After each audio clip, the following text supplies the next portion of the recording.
So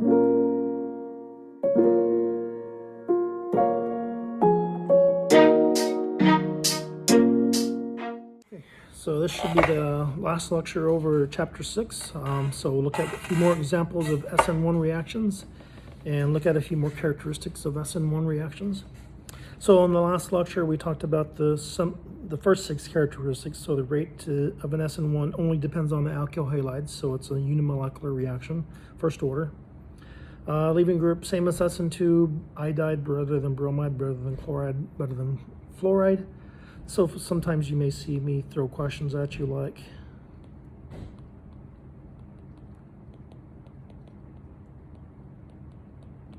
so if we take these two and react them with water, which one is faster? Well, bromide's the better leaving group, so that reaction would be faster, for example. It's a multi-step mechanism, always goes through a carbocation intermediate, weak nucleophile. So we've only been looking at 2 examples of nucleophiles so far, water or alcohols, or could be a carboxylic acid acting as a nucleophile. So they're typically not charged, so they're neutral. We looked at tertiary alkyl halides react the fastest, faster than secondary, faster than primary, faster than methyl. We didn't talk about exactly how much, but tertiary alkyl halides react about 1,000,000 times faster than primary alkyl halides do. Secondary reacts about 10 times faster, and that's all relative to the stability of the carbocation intermediate that you make. And then the last lecture we ended by looking at examples of carbocation rearrangement. So we'll look at a couple more examples of that, and then the last 2 characteristics of SN1, look at the stereochemistry of an SN1 and look at the solvent for an SN1. Okay, so let's take some more examples of SN1. So first of all, why are these SN1 reactions? So if we classify the alkyl halide, that's secondary. Okay for SN2 and SN1. But this is a weak nucleophile. So that eliminates SN2, but this is perfect for SN1. So this is going to be an SN1 mechanism. So if you remember the mechanism, first step, leaving group leaves. Chlorine takes the electrons with it to make a carbocation.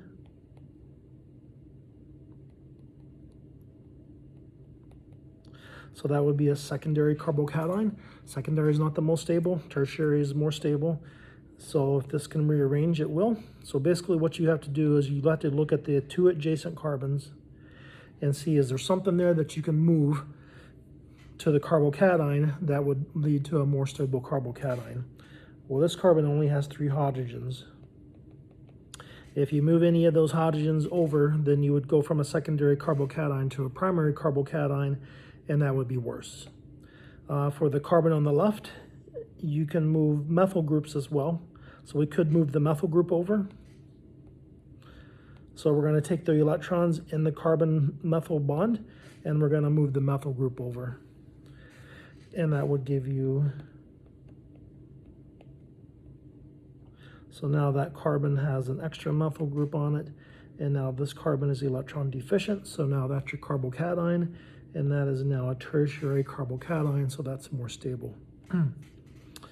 Okay, so now your nucleophile attacks. So take a lone pair of electrons on your nucleophile.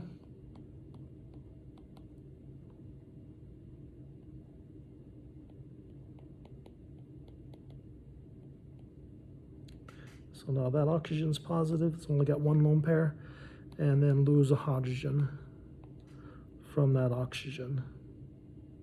So the 2 electrons remain on oxygen as a lone pair.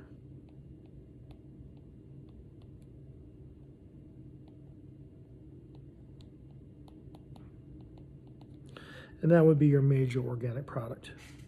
So in this case, it's 1, 2, 3, 4-step mechanism because there's an extra step in there for the carbocation rearrangement. And so again, every single time you make a carbocation, you always have to look at the adjacent carbon and see, is there a hydrogen or a methyl group that I can move that would make for a more stable carbocation. Okay, so if we take this example, so if we classify that, that's secondary. This is weak, so that's the characteristics for an SN1. So iodine's got to leave. to make a secondary carbocation, and then you have to look at the adjacent positions and see, is there something you can move? So if we move the carbocation to B, then it would become primary. And if we move the carbocation to A, then it would become secondary and allylic. So that's what's going to happen, because allylic is better than just secondary. So it's just like free radicals. For free radicals, benzylic is the most stable, then allylic, then tertiary, secondary, primary, methyl. And the same is true for carbocations. Benzylic and allylic carbocations are very stable, and then tertiary, secondary, primary, methyl. So we're going to take one of those hydrogens, and we're going to take the 2 electrons and move it over with its 2 electrons, and we're going to rebond it to the other carbon.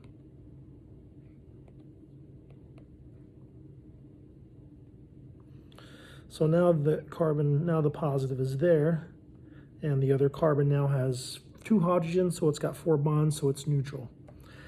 So that's your allylic carbocation, and then that's where your nucleophile will attack at. So take a lone pair, make a bond to that carbon,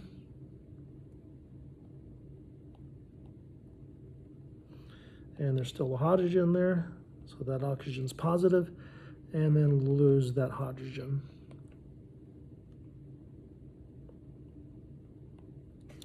And the purple group is just tagging along with oxygen.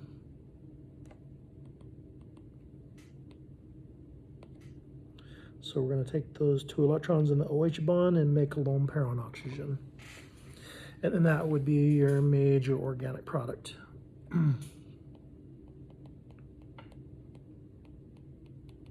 Okay, so why is the tertiary carbocation so stable? So again, if we sketch the pi system out, so the double bond means there's 2p orbitals on those 2 carbons. They each have 1 electron in them.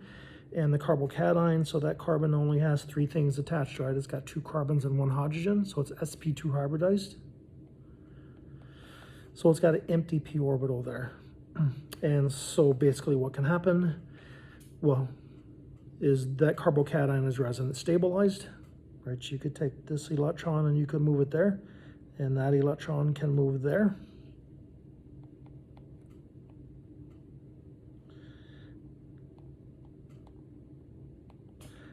So now you would have 1 electron here and 1 there and none here, so the positive could be there. So anytime you can delocalize charge, that stabilizes charge. And which means there is a possible minor product here that you would have to be recognize, because your nucleophile could attack and end up on that carbon. So that oxygen could attack there. I think I lost a carbon. Yeah, 1, 2, 3, 4, 5 carbons that we started with, so there should have been another carbon here, another carbon there, another carbon here.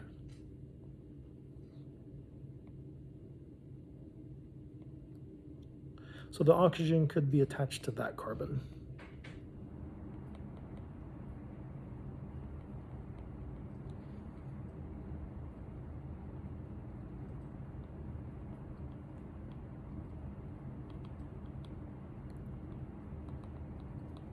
So that's a possible minor product because of the resonance stabilization of the allylic carbocation, just like with free radicals. But then this would be a major product because that's a secondary carbocation, which is more stable than the primary and allylic carbocation. Okay, so a couple more examples of rearrangement. Not quite as complex as the one we just looked at.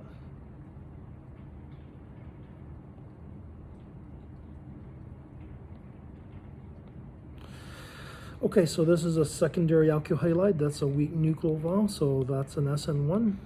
So bromine leaves to leave to make the secondary carbocation. And then again, you want to look at the adjacent positions and see, is there a hydrogen or a methyl group that you can move? So if we moved it there, that would become primary. And if we move one of these methyl groups here, so that would be a 1,2 methyl shift. So now that carbocation carbon has another CH3 attached. This one still has one, well, two, had three to begin with, now it's got two. And so now you have a tertiary alkyl halide. So then the methyl group attacks, and then we lose the hydrogen, if you can see this now. And you would end up with OCH3 attached there, and that would be your major organic product. Okay, so let's see, secondary alkyl halide, weak nucleophile, that's an SN1. So let the leaving group leave.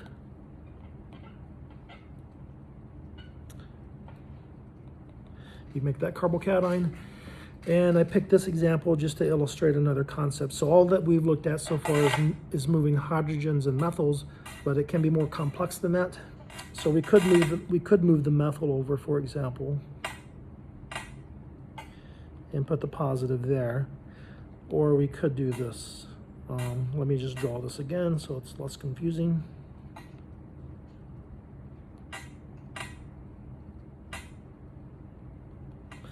So this would be a 1,2 methyl shift to get to that.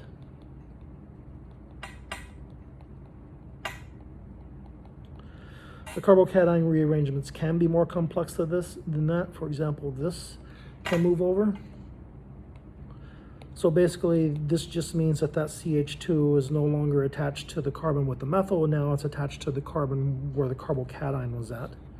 So now you would have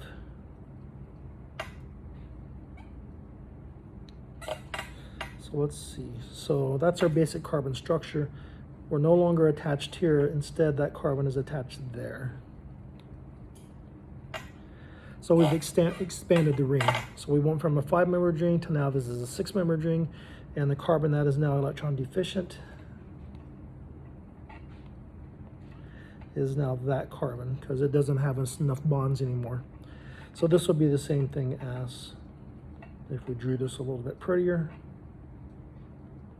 It would be the same thing as that. So we went from a 5-membered ring to a 6-membered ring. So the point is carbocations can be fairly complex. For our purposes, we're just going to look at 1,2 hydrogen and 1,2 methyl shifts.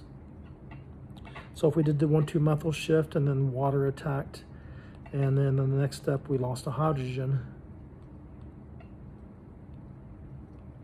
your major product would be that. Or if water attacked here,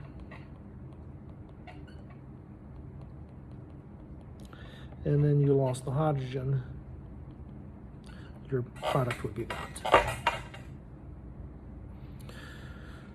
Okay. So next concept. So stereochemistry of an SN1 reaction. So what if you react at a chiral center? So that's a secondary alkyl halide. That's a weak nucleophile. So this is an SN1. So this is sp3 hybridized, right? Because the carbon has 4 things attached.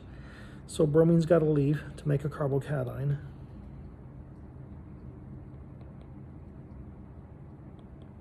And now that carbon's only got 3 things attached, so now it's sp2 hybridized. And what's the geometry of sp2?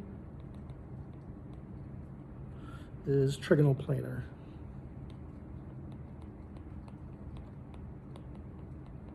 So carbocation is flat.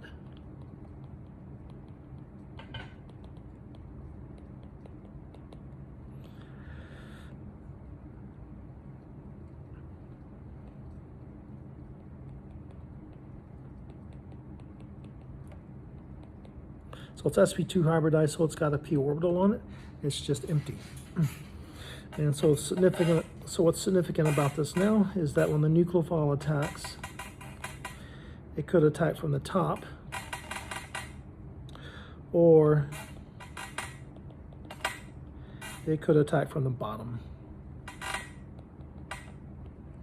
So if it attacks from the top,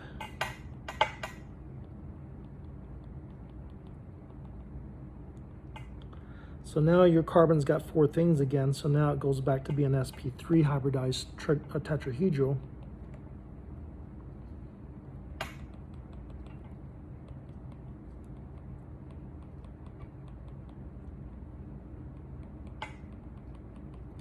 So that's one possible product.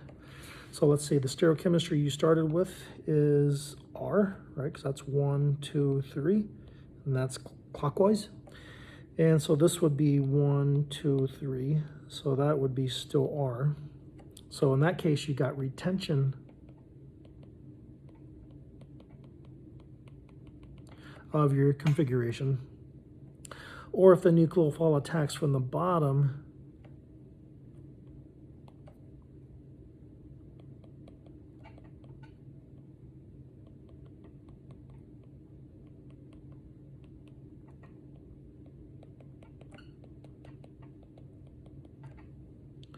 and then you lose the hydrogen.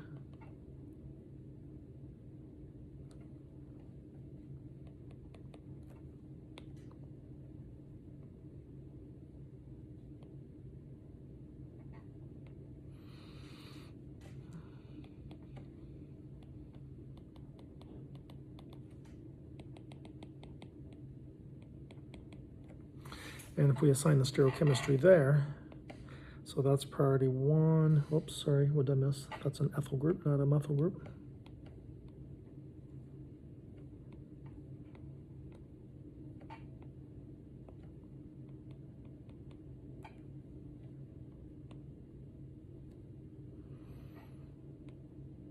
So it's priority 1, 2, 3. 4 is in back, so the arrow stays. That's counterclockwise to S, so that's inversion. So because you go through a planar carbocation, sp2 hybridized, the nucleophile could attack from the top or the nucleophile could attack from the bottom. So you end up with both the R and the S stereochemistry at that chiral carbon. So you get both products, which means you get racemization. So for an SN1 reaction, you get racemization. If you start with R, you get both the R and the S products out. If you start with S, you get both the R and the S products out. And that's exactly opposite of SN2. SN2, you get inversion only, right? So if you start at R, you get S. If you start with S, you get the R isomer out. So you would have to show both products. If you start with a chiral alkyl halide and an SN1, you're going to get both the R and the S products out, and you would have to sketch them both. Okay, so if we take a couple of examples as practice.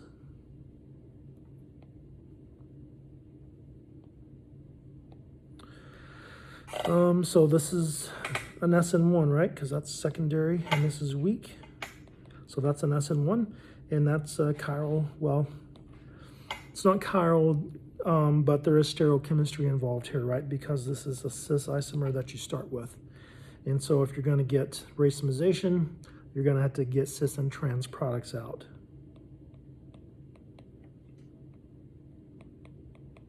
So nothing happens to this carbon because there's no reaction there, but this carbon, there is reaction there.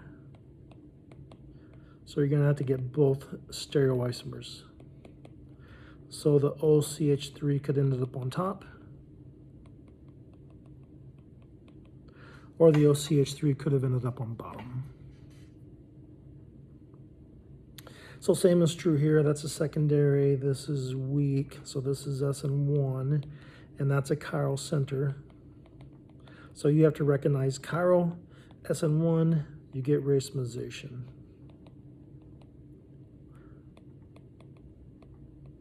So you're going to get both the R and the S possibilities. At the carbon where the reaction occurs at the carbon where there's no reaction at, if there's another chiral carbon, or for example in the molecule, nothing would happen to it. Okay, so in this case, there's only one stereogenic center. And so if SN1, you have to recognize you're going to get racemization. So you're going to have to show two products. So the easiest way to recognize that, or to draw that, so this, the OCH2CH3 is going to replace the bromine. So it could be on that side or the opposite side. And move the methyl group over, and that will show both stereo centers. So that will show both stereoisomers. Okay, and then last characteristic for an SN1 is the solvent. So typically in an SN1, the solvent is the nucleophile, so sometimes it's called a solvolysis reaction. So in this case, SN1 likes polar protic solvents. So I've been using as the nucleophile water because it's well, let me draw it three-dimensionally correct.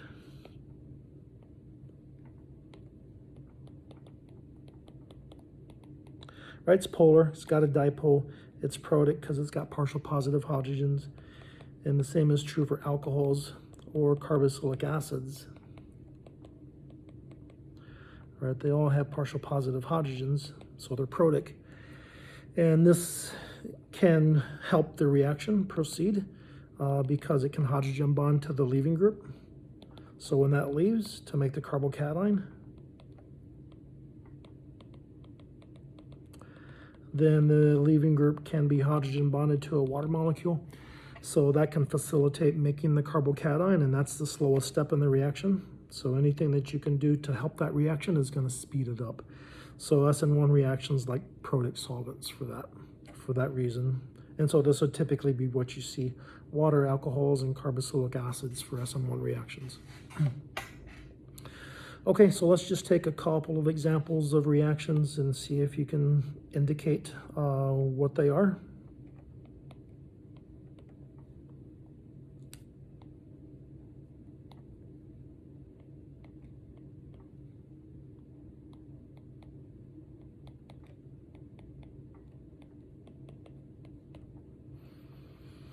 One more.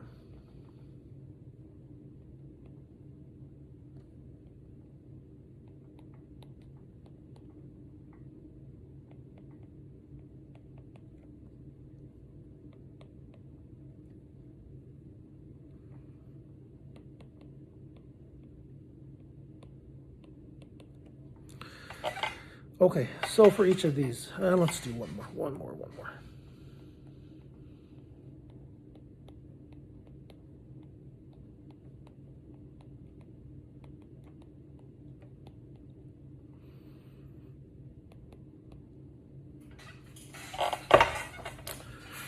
Okay, so first of all, what each of these reactions are: the SN1 or SN2, and then predict the major organic product.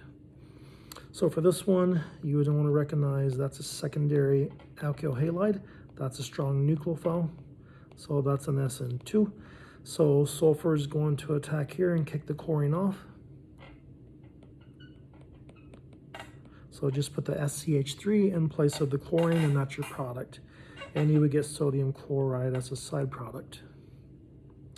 Okay, so for this one, that's secondary CN minus is a strong nucleophile. So this is an SN2. So SN2, and that's a chiral center, which means you need to do inversion. So nothing happens to this carbon, but the stereochemistry here has to change. So you have to go from, this is the cis isomer to the trans isomer, right? Okay, so this one's secondary, that's a weak nucleophile, so this is SN1. And so you'd want to recognize, okay, you're going to make a carbocation here in the process of the mechanism. Well, let's go ahead and sketch it.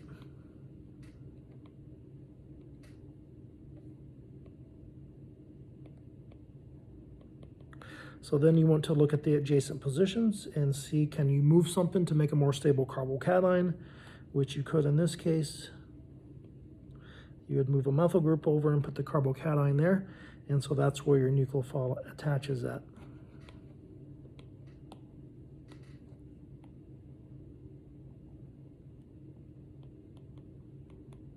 So that would be your major product.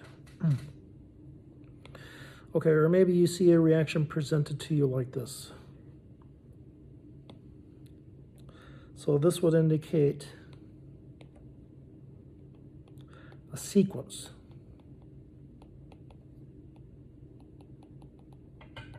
of reactions. So first you do the first reactions and predict the product. So if you took that with Br2 and light, that's a free radical reaction.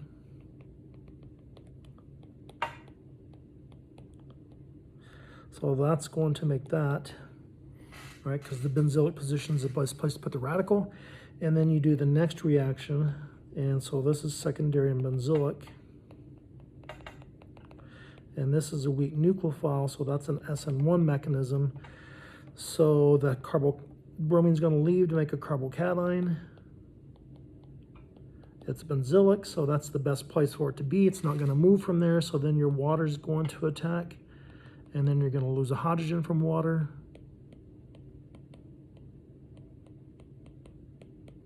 And that would be your major organic product. All right, or sometimes you may see the reaction presented like this.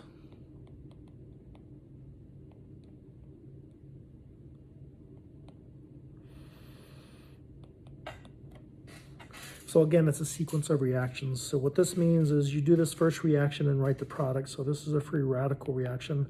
The best place to put a radical would be there, right? Those positions are equivalent. So it doesn't matter which one you pick. So take a hydrogen off, put a chlorine on. And now that you have that, now you can do the next reaction. This is a strong nucleophile, secondary halide. So this is going to be an SN2 mechanism. So this nucleophile is going to attack here and kick the Cl off. And that would be your product. Okay, hopefully that made sense.